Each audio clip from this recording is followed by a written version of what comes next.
বিদায় হজের ভাষণ, যা প্রতিটা মুসলমানকে শোনা দরকার, আর যদি মুসলমান না হন তাহলে শোনার দরকার। বিশ্বনবী হজরত মুহাম্মদ সাল্লাল্লাহু আলাইহি ওয়াসাল্লামের শেষ হজকে বিদায় হজ বলা হয়। এই হজে আল্লাহর রাসূল সাল্লাল্লাহু আলাইহি ওয়াসাল্লাম ঐতিহাসিক ভাষণ দিয়েছিলেন, যা বিদায় হজের ভাষণ হিসেবে পরিচিত মুসলিম বিশ্বের কাছে। এই ভাষণে তিনি মুসলিম উম্মাহ করণীয় সম্পর্কে জানিয়েছিলেন। এত বছর পরেও বিদায় হজের ভাষণ মুসলিম উম্মাহর জন্য শিক্ষণীয় স্মরণীয়। মুসলিম শরীফের একটি বর্ণনায় নিম্নরূপ: জাবির রাদিয়াল্লাহু তাআলা আনহু থেকে বর্ণিত, রাসূল সাল্লাল্লাহু আলাইহি সাল্লাম লোকদের উদ্দেশ্যে ভাষণ দিলেন। তিনি বললেন, তোমাদের রক্ত, তোমাদের সম্পদ তোমাদের জন্য হারাম মর্যাদাপূর্ণ, যেমন তা হারাম মর্যাদাপূর্ণ তোমাদের এদিনে, তোমাদের এ মাসে এবং তোমাদের এ শহরে। সাবধান, জাহিলি যুগে সব ব্যাপারে অপসংস্কৃতি আমার উভয় পায়ের নিচে। জাহিলি যুগের রক্তের দাবি বাতিল হলো।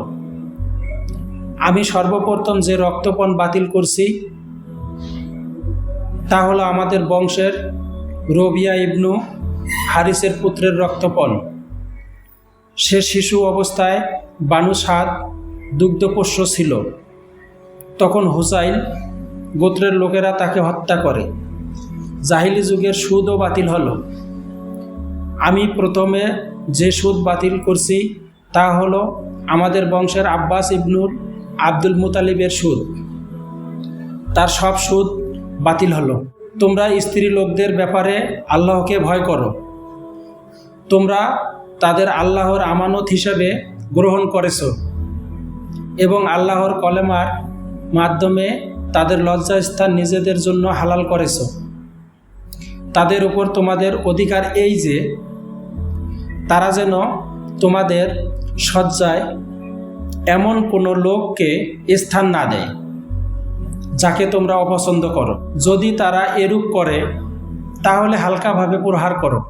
আর তোমাদের উপর তাদের ন্যায়সঙ্গত ভরণ পোষণের ও পোশাক পরিচ্ছদের বিধান আছে। আমি তোমাদের মাঝে এমন এক জিনিস রেখে যাচ্ছি যা দৃঢ়ভাবে আঁকড়ে ধরে থাকলে তোমরা পথভ্রষ্ট হবে না। তা হচ্ছে আল্লাহর কিতাব।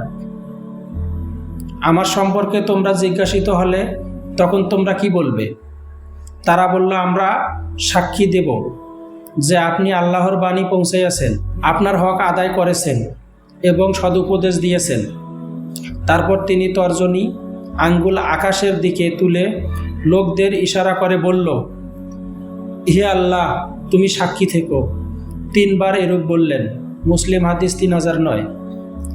বিদায় হজের ভাষণ। রাসূল সাল্লাল্লাহু আলাইহি সাল্লাম অন্যায়ভাবে মানুষের রক্তপাত বন্ধ, সুদের কুফল, বর্ণবৈষম্যের ভয়াবহতা, স্বজনপ্রীতির বিরূপে প্রভাব, জাহিলি যুগের মানসিকতা পরিহার করার বিষয়ে জোরালো নির্দেশ প্রদান করেছেন।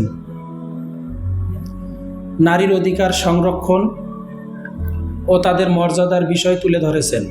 সাম্যের ভিত্তিতে শ্রেণী বৈষম্যের সমাজ প্রতিষ্ঠা, রাষ্ট্রের সব নাগরিকের নিরাপত্তা নিশ্চিত করা, ন্যায় ইনসাফ ভিত্তিক বিচার ব্যবস্থা প্রতিষ্ঠা, শ্রমিকের অধিকার রক্ষা, সর্বোপরি মানব সভ্যতা বিরোধী সব বর্বরতা পরিহার করে একনিষ্ঠভাবে কোরআন সুন্নাহ অনুসরণের নির্দেশ দিয়েছেন। ভাষণের বিশেষভাবে গুরুত্ব পেয়েছেন উম্মাহ ঐক্যের বিষয়টি।